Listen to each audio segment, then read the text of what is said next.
例第7咧就想我哋解呢條不等式啊，咁解完不等式之後咧就揾出最細個 x 嘅整數值啊。咁呢條數咧乍眼望落去應該都唔係好難啫嘛，係咪？咁原因就因為呢邊咧係1萬啫嘛，咁5嘅次方應該係越乘越大，好快脆應該都超過1萬噶啦。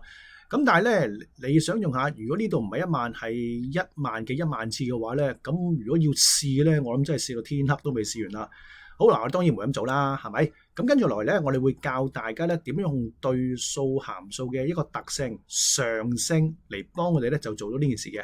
好嗱，抄題目先，跟住咧同大家睇睇對數函數嘅畫法啊。咁而家大家見到呢度個 x、y 平面嘅，咁對數函數咧就其實同指數函數咧係沿住 y 等於 x 呢條嘅直線咧係對稱嘅。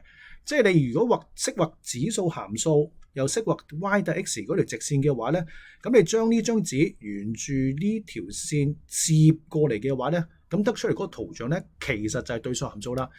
我講得太複雜啦，咪唔使咁煩嘅。其實做法好簡單嘅啫。咁你由 y 軸嘅負無限大開始，咁咧就畫一條曲線，慢慢畫過嚟，又係要上升緊嘅。不過佢上升嘅幅度咧係好平坦嘅，去到 y 軸。呢個坐標係10，跟住咧就會係好平坦咁變成一條咁嘅曲線啊。咁呢度為咗方便大家睇咧，我就將呢度好平坦嗰件事咧就特登係拉闊咗佢，方便我哋討論嘅啫。好，咁我而家假設 x 軸上面咧有一個數字，咁咧就叫做係1萬。咁當然話1萬啊，通常呢個1、2、3、4好窄嘅喎。係咯，呢度隨便畫下，即係打唔使咁認真啊，唔按比例嘅。好，跟住咧就我哋有另一個數字啊，就係5嘅2x減8。咁我哋其實之前有條例子都係類似做過呢件事俾大家睇㗎啦，係好混亂嘅啲符號啊。x 軸當然會寫 x 啦，跟住喺呢個xy 平面入邊所有嘅圖像都係寫 xy 㗎嘛，係嘛？咁已經有2個 x 啦。咁我哋而家呢度仲寫 x 啊？係啊，冇辦法㗎啦。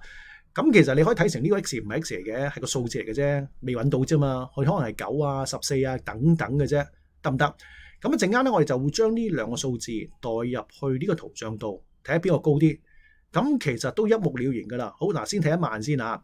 你將佢代入去個圖像度嘅時候，咁得出嚟個 y 坐標，咁就變成 log 1萬咯。咁就係指到呢一個嘅高度。我特登咧就將佢水平推過嚟，畫咗喺 y 軸上面。咁當然你睇到呢個嘅高度同呢個嘅高度係完全一樣啦。咁我畫晒喺 y 軸上面咧，就方便大家做比較啫。好，做完第一個就做第二個啦。咁做完咗2個之後咧，你好快脆就睇到一個特性，就係話如果 x 軸上邊有一個較大嘅數字代咗落去呢個對數函數度嘅時候咧，所得出嚟嘅高度咧係較高嘅，得唔得？反之亦然。好，咁我哋就會借呢個特性嚟幫佢做少少嘢，就係睇睇點樣去處理呢條不等式一個最核心嘅位置啦。嗱，大家記住呢件事咧唔係一定啱嘅，除非呢個圖像係上升緊。OK， 上升緊。咁點解再三強調呢件事咧？原因就係我哋稍後咧過一兩課會教三角函數，咁 sin cos 咧係有升有降，係唔會發生呢個劇情㗎嚇。好嗱，咁我哋而家咧就咁樣做啦。我哋咧喺呢條不等式嘅左右兩邊咧，分別做同一件事，做啲咩嘢咧？就唔係好特別嘅啫。其實我哋即係由小學讀到而家都不停做啦，天平法啫嘛，係咪？嗱，即係譬如我舉個例子啊，譬如我哋小學嘅時候咧學過咧就係，如果呢個等式，中三學過不等式都係做呢件事啫。如果兩邊係加個5俾佢，咁呢個大細關係係冇改變噶嘛，啱唔啱？O 唔 OK？譬如我哋兩邊咧，除個4。除正4啦嚇，因為不等式始終有少少麻煩嘅。OK，咁你發覺呢個劇情係冇變噶嘛？得唔得？即係你兩邊做相同嘅運算咧，容易理解咧係唔會變嘅個效果係咪？即係個大細個關係應該唔會變嘅。咁如果等式嘅時候咧，咁變嘅機會更加渺茫啦。得唔得？係唔會變嘅。嗱，不過同學仔又記住啊，調翻轉嚟唔得嘅。OK，好多時候都唔得嘅。即係你加啲嘢上去，呢個關係唔變嘅係極大機會啦。咁如果係等式嘅話，實唔變都得噶啦，因為相等咗嘛。但如果你想拎走佢哋一啲嘢嘅話咧，咁就有啲麻煩啦。OK，咁呢個就係我哋一路以嚟同大家講1+1等於2，好容易計。相反啊嗱，邊兩個數加埋係出個2，諗爆你啊！相反好難處理嘅同學仔啊。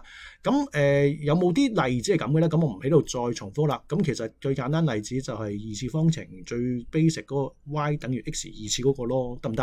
好嗱，唔再講呢部分啦。咁我哋先喺呢度咧轉嚟埋呢條數先啦。我兩邊咧就取個對數，即係兩邊一齊攞同一個功能。咁頭先解釋咗啦，你較細嘅數字攞完對數之後得出條高度，即係個數值啊，都係較細嘅。相反較大嘅數字攞完對數之後咧，個結果都係較大嘅。咁有呢樣嘢就我哋就有啲方便啦，因為對數其中第3個特性係講咩啊？就係話如果你取對數嗰個數有指數嘅話咧，咁個指數咧就擺咗去前邊變做乘數。好，咁條數差唔多做完啦。點解啊？呢啲撳唔到計數機噶嘛？呢啲撳唔到計數機噶嘛？咁你撳齊晒計數機，撳齊計數機之後，呢個乘嘅搬去隔離轉除咯，得唔得？咁啊係個爛數嚟嘅。咁最後咧你就做啲好似中3嗰啲移項咁咯，負8搬去隔離變正8，跟住兩邊除2，咁應該好容易咧就 get 到得到咧 x 嘅取值範圍嘅。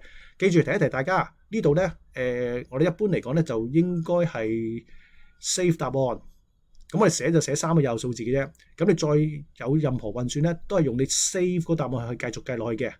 好，咁而家我哋計到 x 係要大過6.8幾啦。咁再回應翻個整數問題啫。咁大過6.8幾個最細整數當然係7啦。